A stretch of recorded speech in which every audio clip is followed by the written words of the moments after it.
no meio da adversidade. Será que é possível, irmãos, nós nos mantermos íntegros quando as coisas estão difíceis? Sim. Sim. Ou será que a gente só consegue manter integridade quando as coisas estão numa perspectiva saudável, salutar? Pois bem, é muito difícil às vezes nós nos mantermos íntegros na adversidade. É muito difícil, mas é possível. E eu quero lhes contar hoje a história de um homem que se manteve íntegro na adversidade. E quando nós falamos integridade, já é um assunto difícil. E difícil de ser encontrado na vida de algumas pessoas. Integridade, irmãos, quer dizer, e tem a ver com caráter. Integridade tem a ver com caráter. Principalmente quando ninguém está vendo. Só que tem uma agravante aqui, porque são os dias de adversidade, ou seja, são dias de lutas, são dias de pesares, e muitas pessoas, quando estão passando por momentos difíceis, eles acabam se esquecendo de Deus, dos princípios da palavra de Deus. Porque servir a Deus quando tudo vai bem, qualquer pessoa conseguiria ser íntegro. O desafio é quando as coisas não estão acontecendo como você esperava. Por isso quero convidá-los a ler 2 versículos no livro de Jó. Jó, capítulo de número 1, versículo 7. Jó, de capítulo 1, versículo 7. Então perguntou o Senhor a Satanás: de onde vens? Satanás respondeu ao Senhor e disse: de rodear a terra e passear por ela. Perguntou ainda o Senhor a Satanás: observaste o meu servo Jó? Porque ninguém há na terra semelhante a ele, homem íntegro e reto, temente a Deus e que se desvia do mal. Vamos orar. Querido Deus, nós nos colocamos diante do Senhor com gratidão por aquilo que o Senhor nos tem permitido passar. Mesmo aquelas coisas que nós não gostamos, aquelas coisas que nós não planejamos, e elas sobrevêm sobre nossas vidas e literalmente colocam a nossa vida de cabeça para baixo. E nós queremos lhe dar graças porque é o Senhor que nos tira da adversidade. Mesmo que a adversidade se prolongue, às vezes por dias, por meses, por anos, talvez, em alguns casos, é verdade. Mas eu peço ao Senhor que através da Tua palavra, a nossa fé, como cantamos, possa ser firmada no Senhor. Eu não sei os desafios que os irmãos estão passando aqui na igreja, a vida particular de cada um deles, eu não sei, a vida conjugal, a vida com os filhos. Talvez alguns poucos eu tenho notícias, mas o Senhor sabe. Então pedimos ao Senhor que o Espírito Santo, que foi enviado com essa finalidade de nos conduzir em toda a verdade, principalmente aquela ensinada pela palavra do Senhor, que o Espírito Santo não tenha a liberdade de nos confrontar, de nos ensinar, ou por que não, Senhor, trazer direção ao nosso coração. Então pedimos essas coisas em nome de Jesus. Amém. Eu quero pensar com os irmãos um pouquinho sobre a vida desse homem. Mas o texto começa narrando uma discussão, uma conversa. E quem provocou essa discussão foi o próprio Deus. Foi Deus quem inicia essa conversa. E Deus pergunta assim para Satanás, para o diabo, para Satã, o demônio: de onde vens? E o diabo, ele responde a Deus: de rodear a terra e passear por ela. É de onde ele vem. De rodear e passear pela terra. Em outras palavras, Satanás, ele não é um errante pela terra. sem direção, sem propósito. A Bíblia categoricamente vai dizer que ele anda ao derredor. Fazendo o quê? Errante? Não. Procurando a quem possa o quê? Isto é, destruir. Satanás quer destruir você. Ele anda e ele passeia sobre a terra com essa finalidade, tentando destruir o seu casamento, tentando destruir os seus filhos, tentando destruir a tua reputação, tentando destruir a tua fibra moral. Principalmente os fiéis, ele quer destruir. Ou seja, Satanás está dizendo a Deus: eu estou ativo no planeta.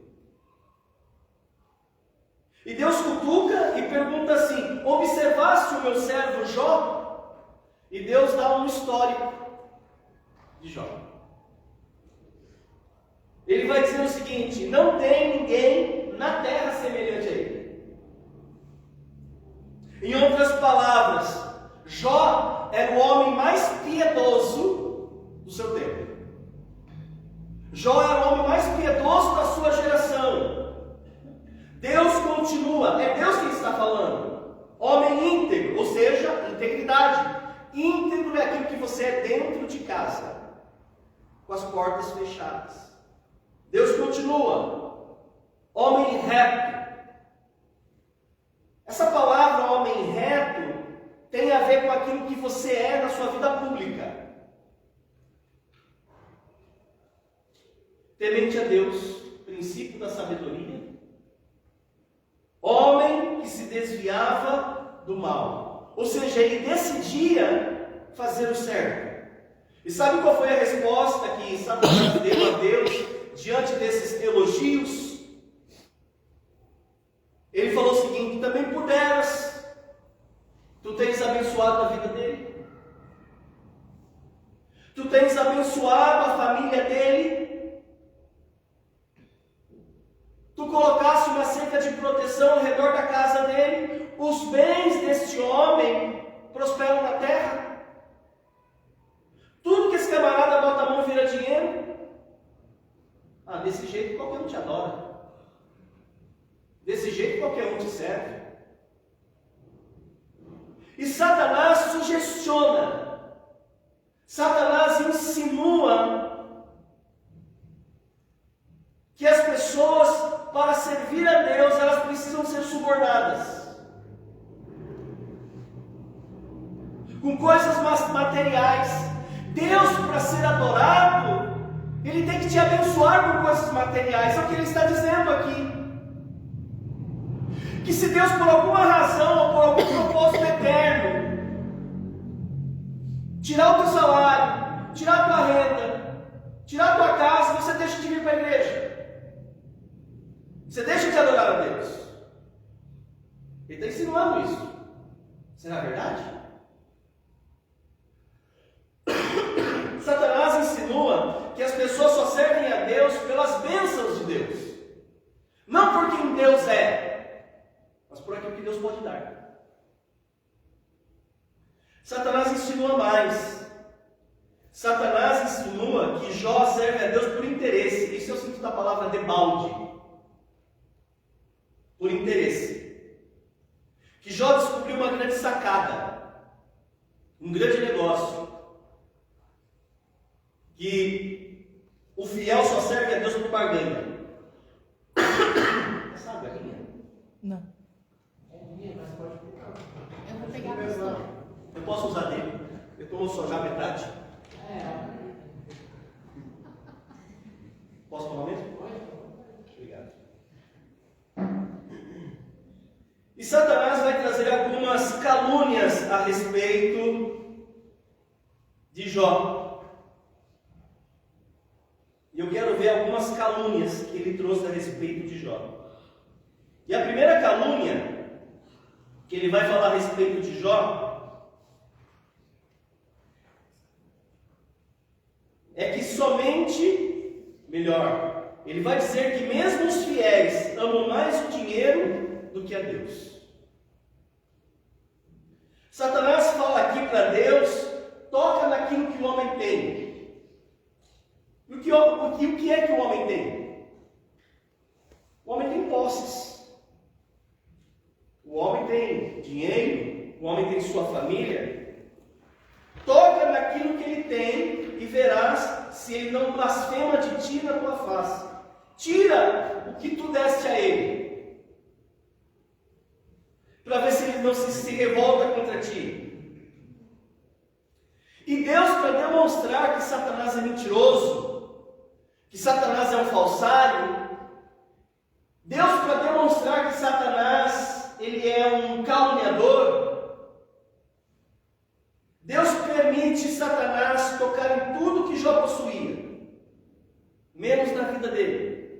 E com permissão de Deus, Satanás sai da presença do Senhor e vai provocar uma espécie de colapso na vida do Jó. Sem que ele soubesse. Versículo 3, por favor. Versículo 3. Satanás vai tirar tudo o que Jó tem. E no versículo 3, a Bíblia fez um inventário dos bens de Jó. Só que tem um detalhe aqui muito importante.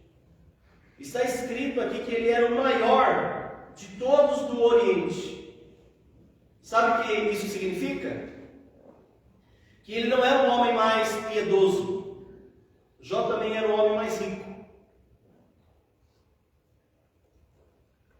Ele era Elon Musk da sua geração. Com isso, irmãos, a Bíblia está dizendo que não é pecado ter dinheiro. Não é pecado ser rico. Não é pecado ter posses. Não é. Porque ele era o homem mais rico, mas ele também era o homem mais piedoso da sua geração. O problema, irmãos, não é ter dinheiro. O problema é o dinheiro nos ter. O problema, irmãos, não é ter dinheiro no bolso. O problema é ter dinheiro no coração. O problema não é ter dinheiro como servo. O problema é ter dinheiro como patrão. O problema não é ter dinheiro. É o dinheiro nos ter. O problema não é ter dinheiro, o problema é amar o dinheiro. Jó era o mais piedoso e o mais rico. Leia o inventário que a Bíblia levantou dos bens de Jó. Versículo 15. Jó, capítulo 1, versículo 15.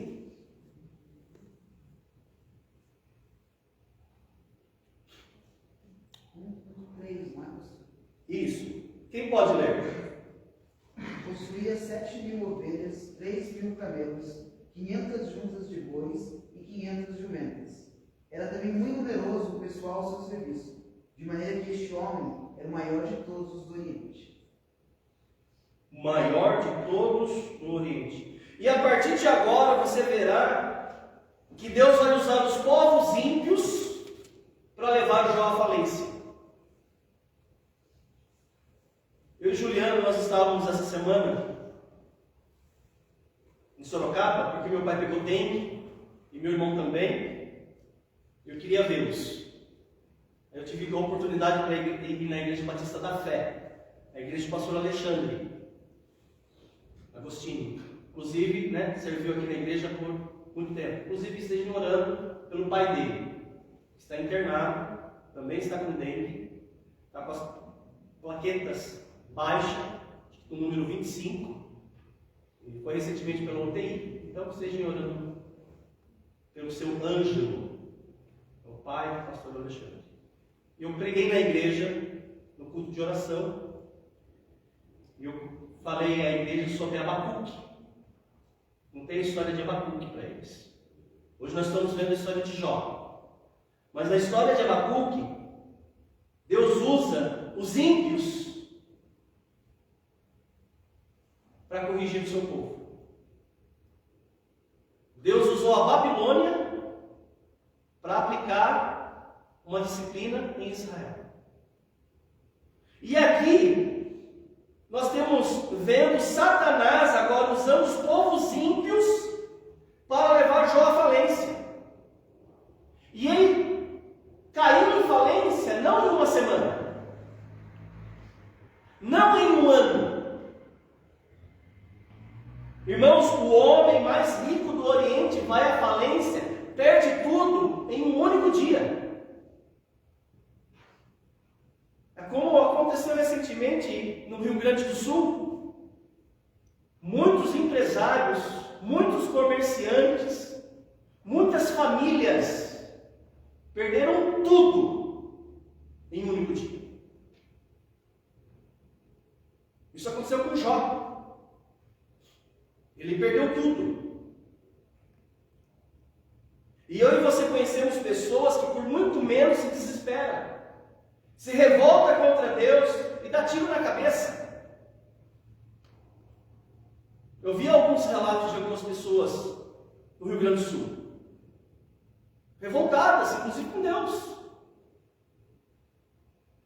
A pergunta é: será que Satanás tem razão? Que quando o homem perde seus bens, ele também perde a sua fé?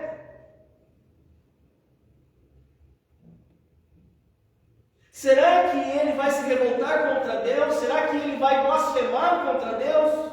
A resposta está no versículo 21. E disse, Jó 1:21, nu saí do ventre da minha mãe, e nu voltarei. Aqui nesse texto, irmãos, Jó disse o seguinte, após ter recebido a notícia que ele perdeu tudo: nu saí do ventre da minha mãe, nu voltarei. Sabe o que ele está dizendo? Quando eu nasci, eu não trouxe nada para esse mundo. Quando eu partir, eu também não vou levar nada desse mundo. Isso quer dizer que aquilo que conquistei com a luta, com o trabalho, não é a razão do meu viver. E ele derruba a primeira calúnia de Satanás, a primeira mentira. E Jó prova, irmãos, que é possível ser íntegro a Deus nos dias de hoje. A segunda calúnia que Satanás levanta contra Jó, ele insinua que qualquer homem cristão ama mais a sua família do que Deus. A primeira calúnia foi que todo homem fiel ama mais o dinheiro do que a Deus. Essa tese ela foi derrubada. A segunda calúnia é que o homem cristão ama mais a sua família do que a Deus. Ele falou isso a respeito de Jó. Jó ama mais a família dele do que Deus. Será isso verdade? Para nós podermos entender essa calúnia, você tem que entender que tipo de pai era Jó. Será que Jó era um bom pai? Versículo 2, 2. Veja que tipo de pai era Jó. 2. Nasceram-lhe quantos filhos? 7 filhos. Ele tinha 7 filhos. E quantas filhas? 3. Perfazendo quantos filhos? 10. Versículo 5 vai dizer para nós que esses filhos eram amigos. Vai dizer que esses filhos eram unidos. Versículo 5. Decorrido o turno de dias de seus banquetes, chamava Jó seus filhos e os santificava. Levantava-se de madrugada e oferecia holocaustos, segundo o número de todos eles, pois dizia: talvez tenham pecado os meus filhos e blasfemado contra Deus em seu coração. Assim, Jó fazia continuamente. Irmãos, ter filhos unidos dentro de um lar não é normal. O normal é os filhos serem divididos. É normal os filhos brigarem. Amém? Amém não. Mas os filhos brigam.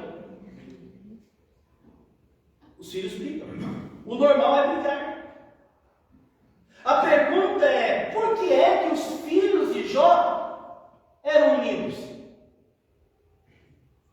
Porque por detrás desses filhos havia um pai que orava por eles. E orava de madrugada. Jó era um pai que amava profundamente seus filhos. Ele se levantava de madrugada e orava por eles. Porque Jó temia que seus filhos pecassem contra Deus no coração. Às vezes nós temos medo que nossos filhos percam reputação. Jó temia isso também. Mas o que Jó mais se preocupava não era com a reputação dos seus filhos. Era com o relacionamento dos seus filhos com Deus. Por isso ele orava continuamente por eles, de madrugada. Agora pare para pensar. Esse homem, depois de estar falido financeiramente, no mesmo dia da falência, ele recebe a notícia. A pior notícia que um pai pode receber.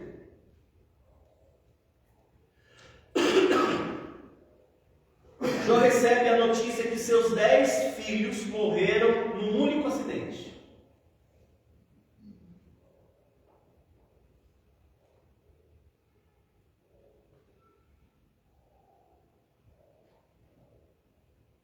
Como que é sepultar 10 filhos em um único dia? Como é enterrá-los? Como é que você volta do cemitério?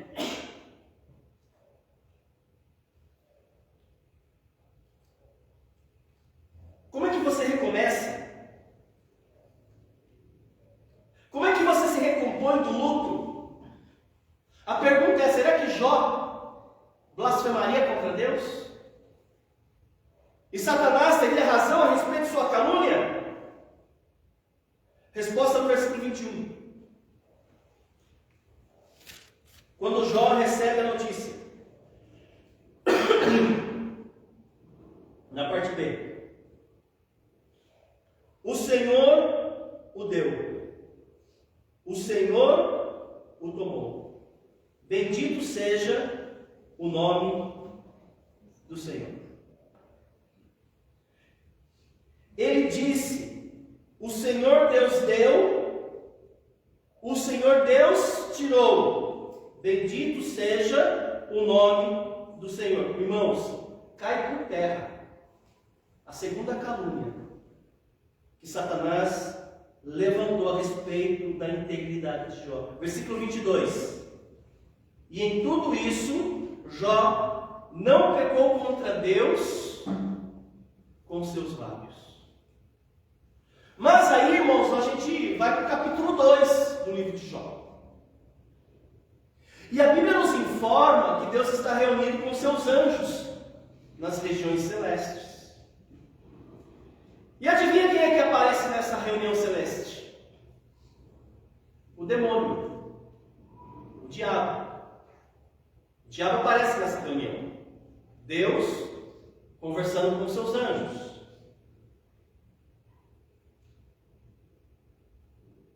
E quem provoca a conversa de novo foi Deus. Deus pergunta assim para ele, veja lá, versículo 2, capítulo 2, versículo 1.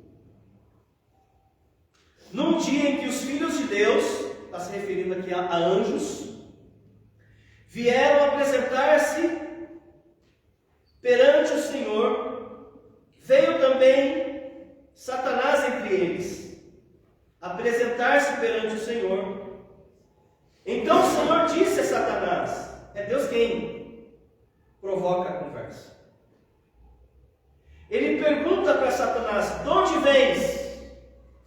Respondeu Satanás ao Senhor e disse: de rodear a terra e passear por ela. Sabe o que ele está dizendo? Sabe o que ele está dizendo aqui? Não mudei a agenda. Eu destruí a vida de um homem. Eu arruinei com uma família. E eu não mudei minha agenda. Eu continuo fazendo o que sempre faço. De rodear e passear pela terra. Você acha mesmo que Satanás se importa com o mal que ele impinge sobre a vida de vocês? Ele não tem o menor peso na consciência. Ele pode destruir uma família e no dia seguinte ele continua fazendo a mesma coisa.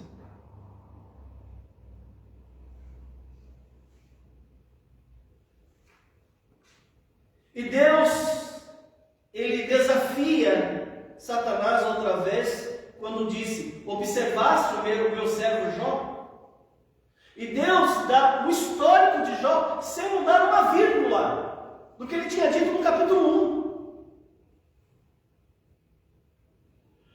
1. Não tem ninguém na terra semelhante a ele, homem íntegro, que se desvia do mal, temente a Deus. Me incitasse contra ele sem motivo para o destruir, mas ele se manteve íntegro. Sabe o que Deus está falando? É Deus que está falando: Satanás, você é mentiroso. Suas insinuações são falsas. Jó provou sobre suas mentiras. Ele provou que é possível alguém me servir, não baseado naquilo que eu dou para ele.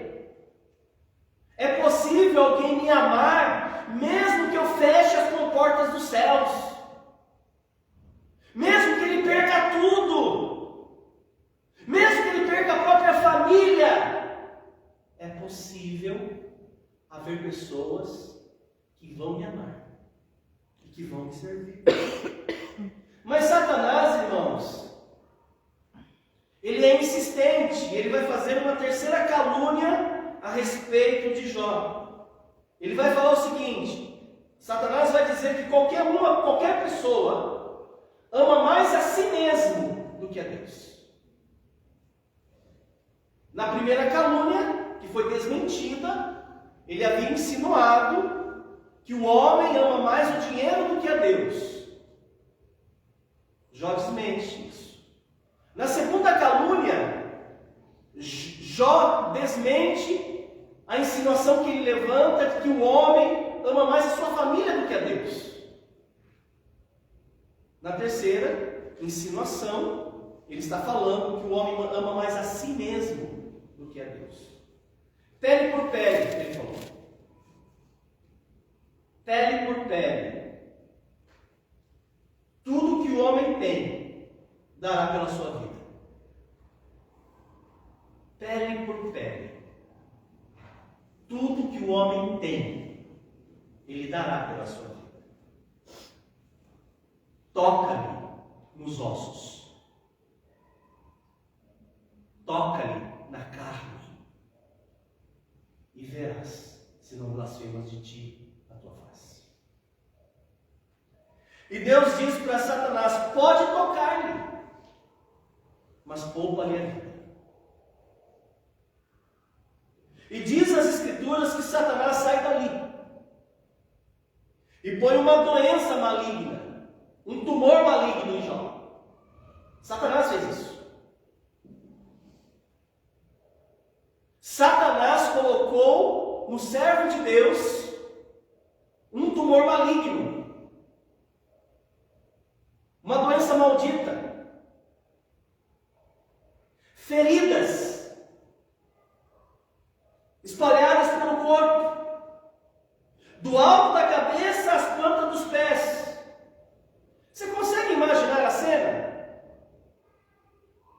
Um homem, depois de ter perdido todos os seus recursos, perdeu seus filhos e agora está doente, totalmente enfermo.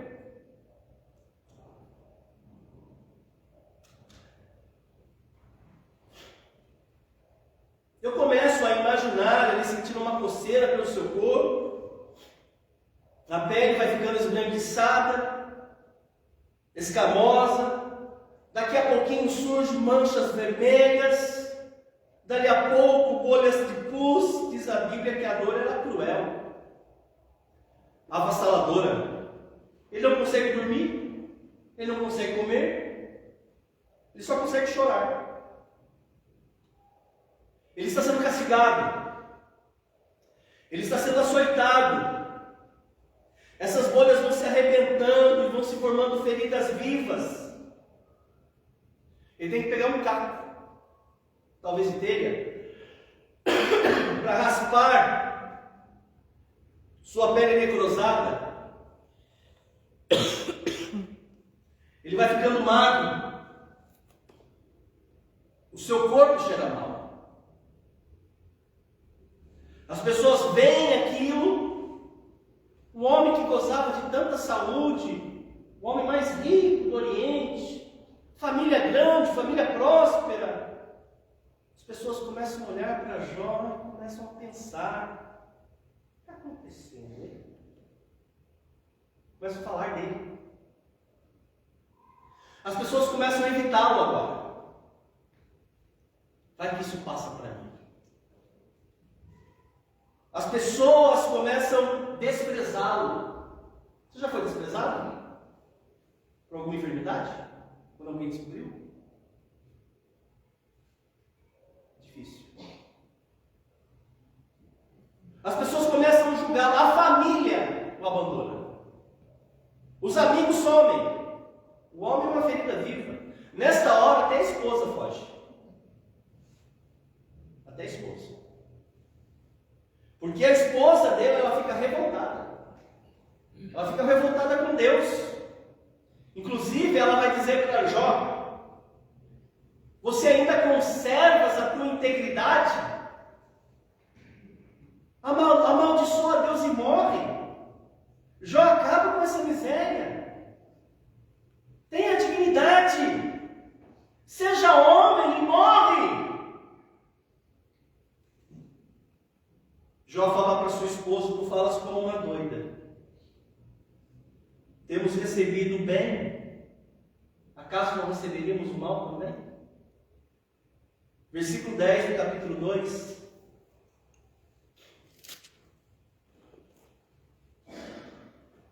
Mas ele lhe respondeu: falas como qualquer doida. Temos recebido o bem de Deus e não receberíamos também o mal? Em tudo isso, o quê? Não pecou Jó com os seus lábios. Irmãos, está derrotada aqui a terceira calúnia levantada pelo demônio. Jó prova que ama mais a Deus do que a si mesmo. Às vezes, irmãos, Satanás pode usar pessoas que menos imaginamos para nos maltratar. Desconhecidos. E nós nunca imaginamos que Deus pode usar pessoas que amamos para nos machucar. Pessoas que nós consideramos. Pessoas que nós investimos. Você já foi traído por um amigo? Aliás, para que haja uma traição, a pessoa tem que ser amigo. Você só é traído por um amigo. Você já foi machucado profundamente? Você não é machucado por estranhos. Você é machucado por pessoas próximas.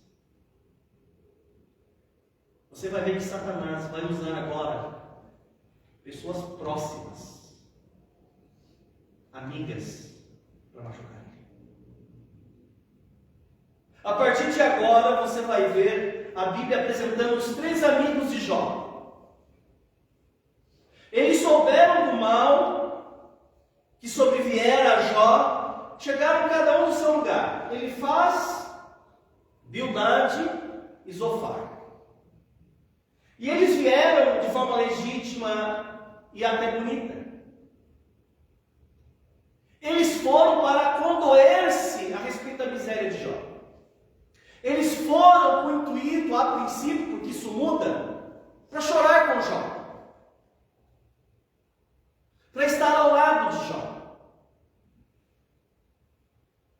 Porque o estado de Jó era deprimente.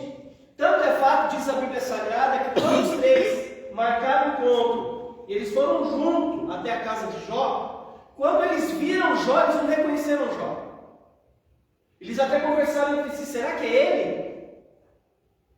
Um olhou, não é. O outro olhou, é sim. Não, não é. É. Eles não reconheceram Jó.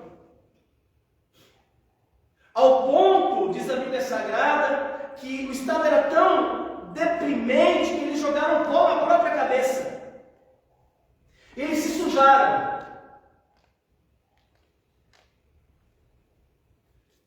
Eles se aproximaram, não falaram nada. Eles sentaram-se no chão com Jó, os três, e lá ficaram por 7 dias.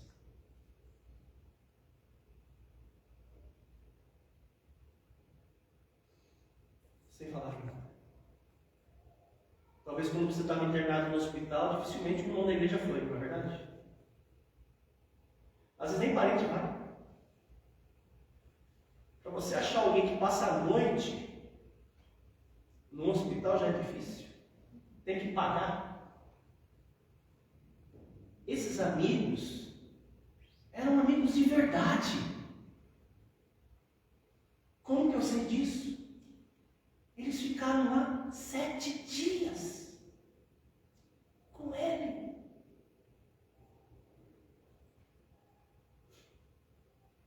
Sabe qual foi o problema desses amigos? É que durante aqueles 7 dias eles começaram a refletir. Eles começaram a pensar sobre tudo aquilo que Jó estava passando e eles começaram a fazer especulações.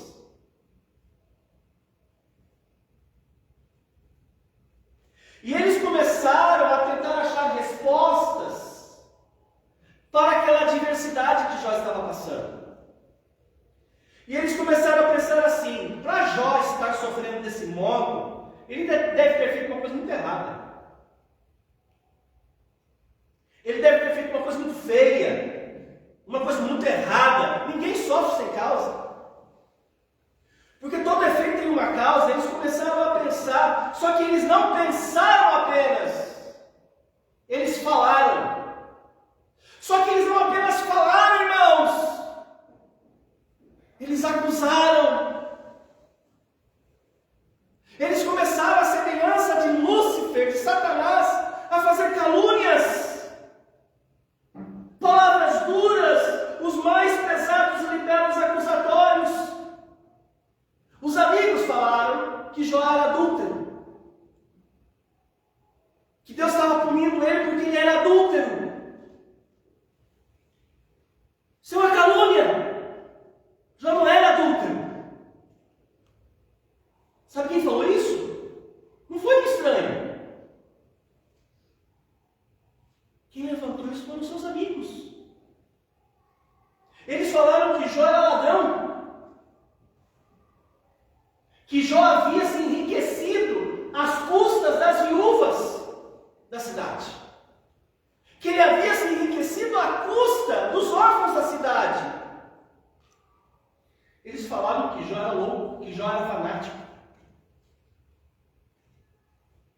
Eles falaram para Jó que Deus havia matado seus filhos por causa do fanatismo dele. Eles falaram que Jó se enriquecia por negócios fraudulentos. Ninguém pode ser tão rico assim, de forma honesta.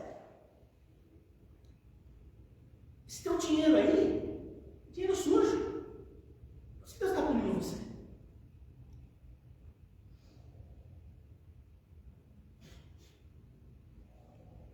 Eles passaram Jó debaixo de um rolo compressor com suas palavras venenosas. E nesse momento, o que você faria? Você perdeu tudo.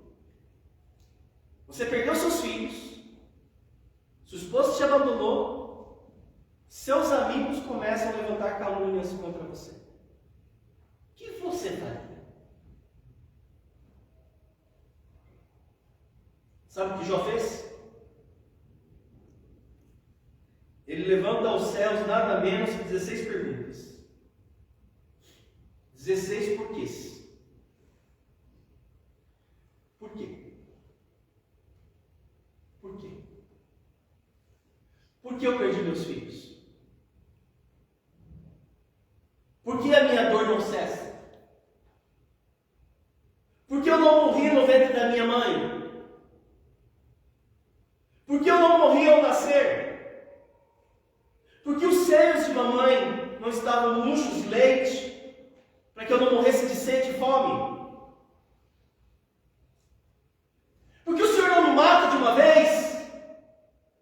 Fica me matando aos poucos. Sabe qual foi a resposta que ele escutou de Deus diante dessas perguntas? Silêncio total.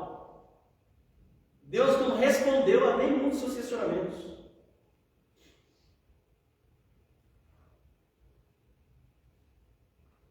Nenhuma palavra, nenhum consolo. Depois Jó levantou aos céus 34 queixas. Depois das 16 perguntas. Está tudo no livro de Jó. 34 queixas. Um silêncio total. Um silêncio absoluto. Deixa eu dizer algo a vocês. Pior do que sofrer é não saber por que está sofrendo. Sofrer sem explicação, sofrer sem saber o motivo. Irmãos, às vezes o silêncio de Deus agride mais do que a situação que eu estou passando.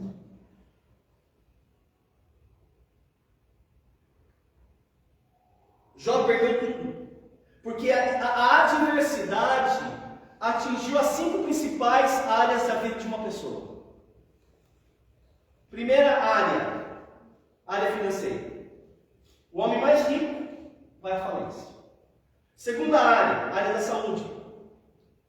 Um homem saudável ficou chagado, ficou enfermiço, ficou doente, terrivelmente doente. Terceira área conjugal. A esposa que deveria estar ao seu lado para ampará-lo, para consolá-lo, o seu estado de miséria, ela se rebela contra Deus e pede para ele morrer. Quarta área, a área com os filhos. Ele teve que enterrar seus 10 filhos num único dia. Área das amizades. Seus amigos se tornaram consoladores molestos. Irmãos, esse homem foi reduzido a uma ferida viva. Ele está no fundo do poço. Um homem fiel, que ama a Deus, que se desvia do mal, ele pode parar no fundo de um poço escuro, sombrio, gelado e sozinho.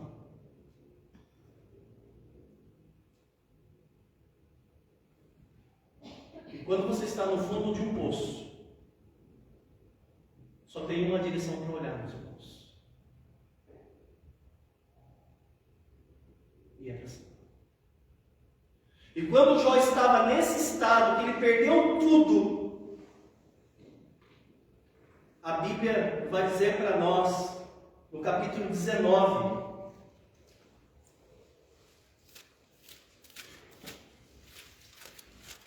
que Jó fez uma declaração. Isso aqui mudou a vida dele.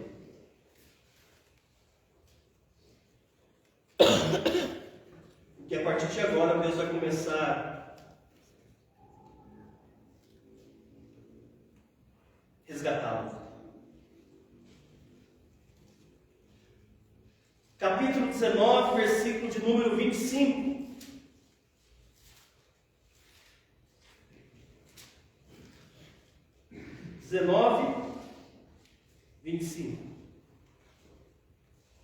Diz assim as Escrituras: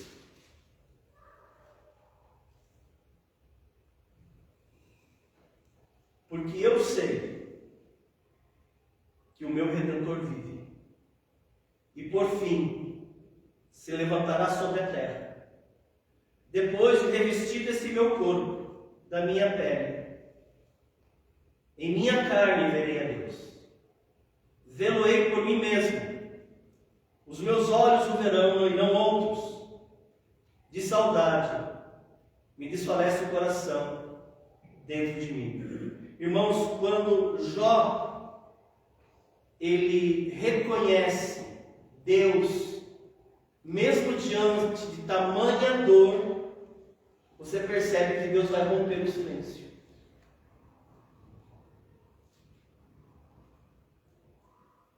E Deus vai visitar Jó. E Deus vai fazer nada menos que 70 declarações diretas de quem Ele é. Deus pergunta para Jó, no fundo do poço: onde você estava quando eu lançava os fundamentos da terra? Onde você estava quando eu espalhava no firmamento as estrelas? Onde você estava quando eu cercava as águas do mar para não invadirem a terra? Jó, diga para mim onde ficam os reservatórios dos ventos? Porque não acaba. Me explica aí o que acontece na geada. E Deus vai se revelando. E na medida que Deus vai se revelando, Ele vai restaurando o coração de Jó. Irmãos, fica aí uma grande orientação para uma pessoa ser restaurada do seu estado de miséria. Só pelas Escrituras ele consegue. Deus tem que se revelar nele através da sua palavra, para ele se levantar. E Deus vai restaurando esse homem. E Deus foi se revelando, Deus foi restaurando. Porque só Deus pode levantar alguém do fundo do poço. O dinheiro não pode fazer isso. A família não pode. A família não tem como ajudar uma pessoa que está no fundo do poço. Nem sabe o que fazer. Os amigos não podem. Seus melhores amigos, na hora H, vão te deixar. Eu tenho um amigo, um cliente, que ele mora em uma daquelas cidades do Rio Grande do Sul. E quando eu soube que ele foi afetado pela enchente, ele perdeu tudo. Eu particularmente mandei uma oferta para ele. Não foi uma vez, não foram duas, não foram 3 vezes. Esses dias ele mandou uma mensagem para mim, falando assim: Mário, os meus melhores amigos nem me perguntaram como eu estou. Nem vieram aqui para me ajudar a limpar a casa.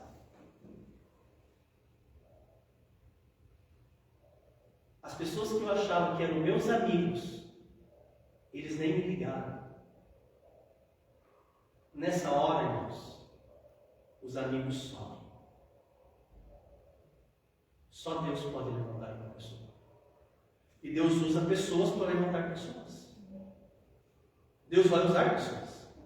Mas é Deus que está fazendo a obra. Só que ele foi reconhecendo isso. Não que ele não soubesse. É que ele sabia apenas porque ele havia lido. Ele não sabia por experiência própria. Agora, passando por aquela situação, ele está descobrindo verdades que vão transformar a sua vida. Sabe, irmãos, eu como pastor, essa é a minha esperança. Inclusive, essa é a minha oração. Que essa mesma verdade que Jó encontrou, que você também encontre. E sabe qual é a verdade? Está na conclusão de Jó. Capítulo 42. Jó capítulo 42, versículo 1 e 2.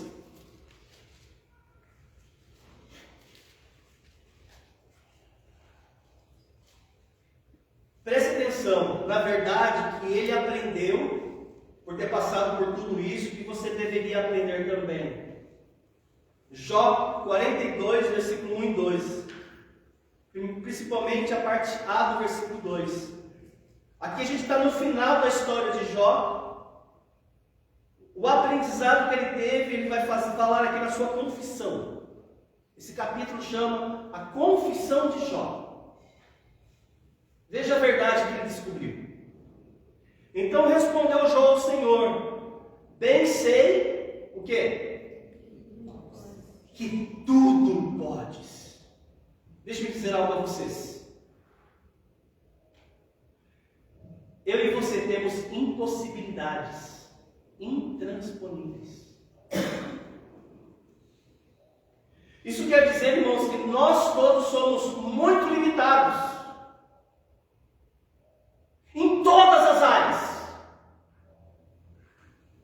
Nós somos pequenos demais, irmãos, para os desafios que nos sobrevêm. Eu lembro, essa história eu conto e repito ela, no início da pandemia, de 2021 para 2022, eu e Juliana nós estávamos nos deslocando de Piraquara para Arapoti. Nós estávamos sondando o campo, vendo casa e tudo mais, e a Juliana teve suspeita de Covid. Era no comecinho. Centenas de pessoas estavam morrendo de Covid. Muitas vidas foram ceifadas. Muitos pais foram levados. Muitas mães foram levadas. Muitos filhos foram levados. Muitos avós foram levados naquela pandemia. E a Juliana estava doente. Tinha que ficar em isolamento. Eu me vi naquela situação tão pequeno, tão impossibilitado. A medicina não conseguia achar respostas. Médicos estavam morrendo. Médicos, especialistas estavam morrendo, que se contaminaram. Teve um dia que eu saí de carro, eu parei debaixo de uma árvore, comecei a chorar. Juliana estava muito mal em casa. Na verdade, na casa de um amigo. Eu falei: eu não sei, eu não tenho capacidade, eu não tenho a menor ideia de como resolver isso. Então eu estou apelando para o Senhor. Eu falei exatamente assim. Que conhece e desvenda todos os mistérios. Que conhece todos os pensamentos.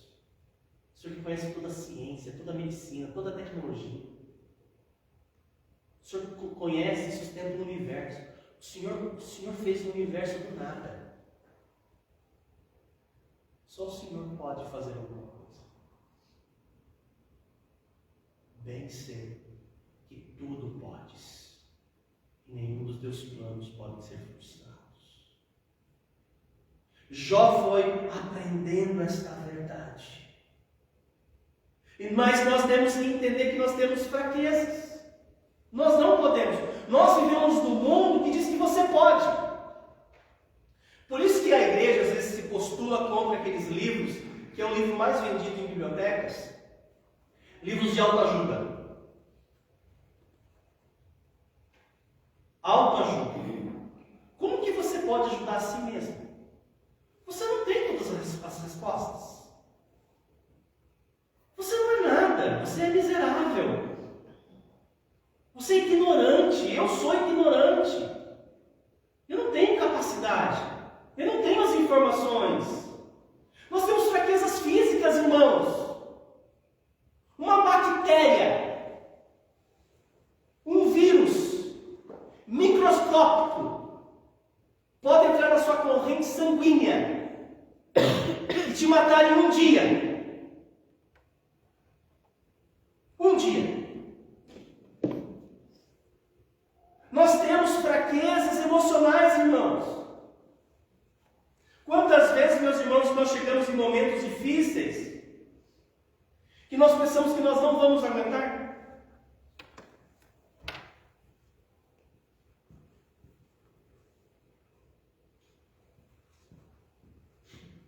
Nós temos fraquezas morais.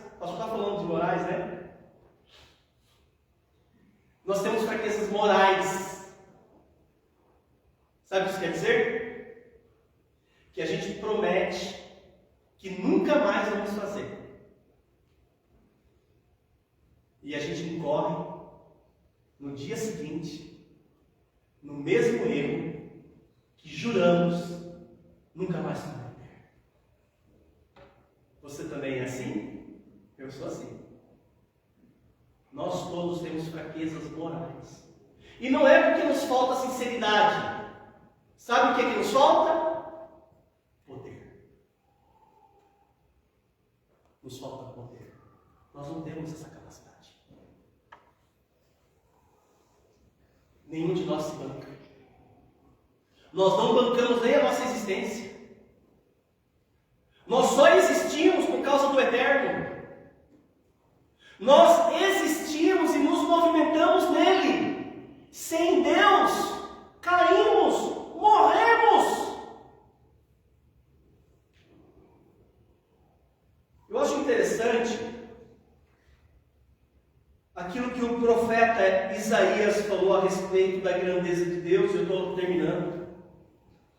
Alguns de vocês já estão dormindo.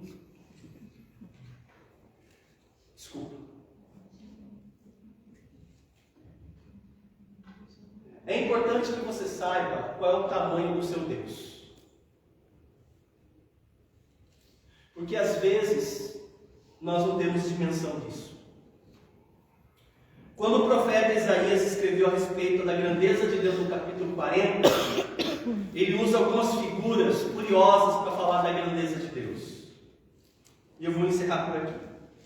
Ele vai dizer que Deus mede as águas na concha das mãos.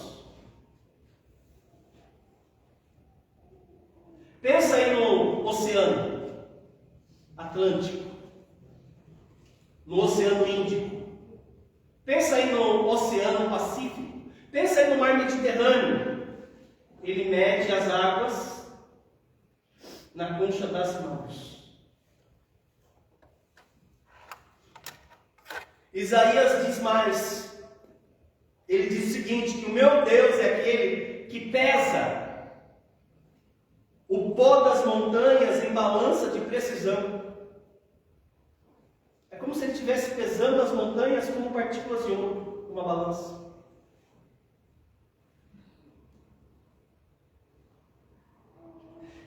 Ele vai dizer no profeta Isaías, no capítulo 40, que o meu Deus mede os céus a palmos. Pergunta aí para um astrônomo qual é o tamanho do universo que Deus mediu a palmos. Ele não tem a resposta. Ele vai dizer que o universo é infinito. Mas o universo não é infinito. Porque infinitude é um atributo divino. Só Deus é infinito. Que é isso? É a trombeta? Pergunta para um astrônomo quantas estrelas existem no universo. E o texto bíblico fala que Deus conhece todas as estrelas e as chama pelo nome. O profeta Isaías vai dizer que há mais estrelas no céu do que todos os grãos de areia em todas as praias e desertos do planeta. Vá para a praia, encha a sua mão com um punhado de areia, vai para casa, coloca esse punhado em cima de uma mesa de vidros e com uma pinça separa grãozinho por grãozinho. A Bíblia vai dizer que há mais estrelas no universo do que todos os grãos de pedrinhas nas nossas praias e nosso deserto. Ele conhece todas. Ele as chama pelo nome. E quando ele as chama, elas respondem. Esse é o nosso Deus. Forte em força, grande em poder. Então eu não sei qual o tamanho da dor. Não sei qual o tamanho da sua angústia. Mas eu sei o tamanho do teu Deus. O teu Deus.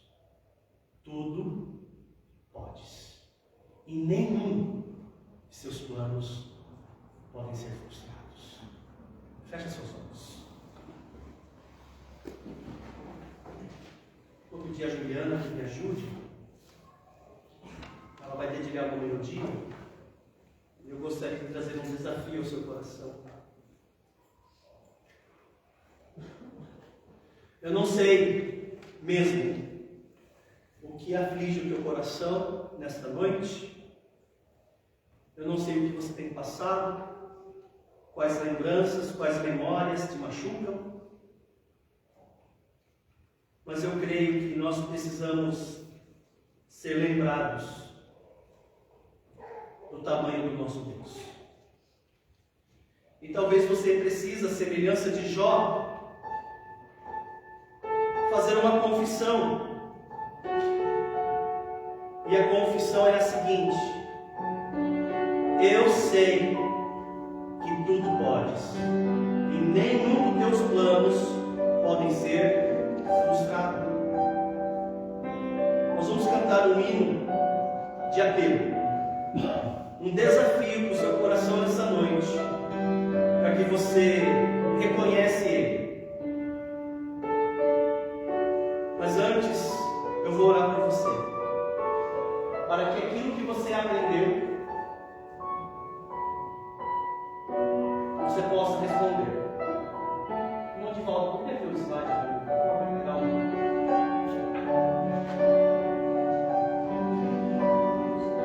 Eu vou orar por você. Mas antes de te perguntar, Pastor Mário, a mensagem falou ao meu coração. Eu precisava ouvir isso. Alguém assim? Eu gostaria de orar por você. Amém. Amém. Amém. Amém. Deus seja louvado. Amém. Alguém mais? Pastor Mário, a mensagem falou ao meu coração. Há mais alguém? Ok. Nós vamos orar. Amado Deus, obrigado pela tua palavra, obrigado pelos desafios que ouvimos. Eu peço que o Senhor complete essa obra, porque quando Jó estava naquela situação, só o Senhor pôde resgatá-lo. E o Senhor o resgatou através da revelação da palavra do Senhor. Também eu peço que o Senhor faça isso no nosso meio. O Senhor viu as mãos. Peço isso em nome de Jesus. Amém. Fique em pé comigo, vamos cantar esse hino. Não temerei. E quando nós estivermos cantando, se você precisa falar com Deus, entregando alguma área que está machucando o seu coração, eu vou fazer um desafio a você, que você saia do seu lugar. Você vem aqui à frente, torne essa plataforma no altar, onde você vai entregar para Deus aquilo que está apertando o seu coração. A Bíblia diz assim: entrega o teu caminho ao Senhor. Confia nele. E o mais ele fará. Então nós vamos cantar as 3 estrofes. Se você precisa desse tempo, não hesite. Saia do seu lugar, venha aqui à frente e fale com Deus. Fala tudo. Cantemos. Meu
colocar daqui para sua casa, os desafios continuam, as lutas, a labuta. Mas a decisão que você tomar aqui, ela vai se perpetuar, ela vai se acompanhar. Nós vamos cantar ainda uma estrofe, é a última. Eu quero encorajá-lo. Se você precisa tomar uma decisão hoje de entrega daquilo que você está passando, principalmente vocês que indicaram levantando suas mãos, se você precisa vir, venha.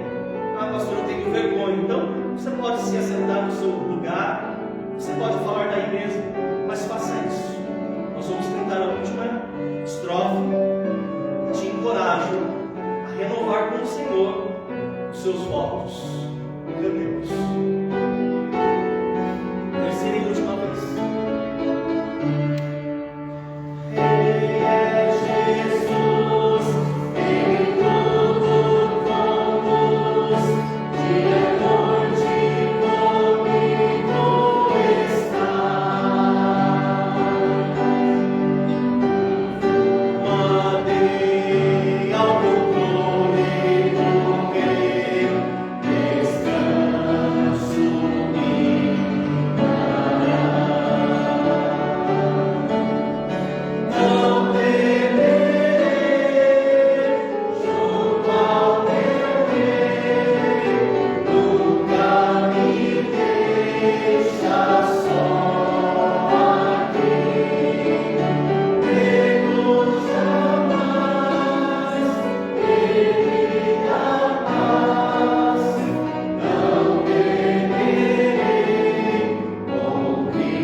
Excelente desafio, tenho certeza que muitos tomaram decisões, eles não vêm para frente por vergonha, mas acredito que todos nós fomos desafiados, né? Palavra de muito encorajamento para a nossa semana, para já começarmos a semana lembrando, né, que teremos desafios, mas que temos um Deus grandioso e podemos confiar nele. Amém? A gente vai ter mais tempo de oração e acredito que hoje não tem ninguém nos visitando pela primeira vez. Temos ali atrás. Pode, por gentileza, ficar de pé e só falar os nomes. Fábio e Adalgisa. Sejam muito bem-vindos, podem sentar. Depois passem lá e cumprimentem os visitantes. E que Deus abençoe.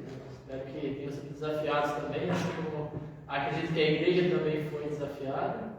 E sejam muito bem-vindos, voltem mais vezes. Tá bom? Tem mais alguém que visita pela primeira vez?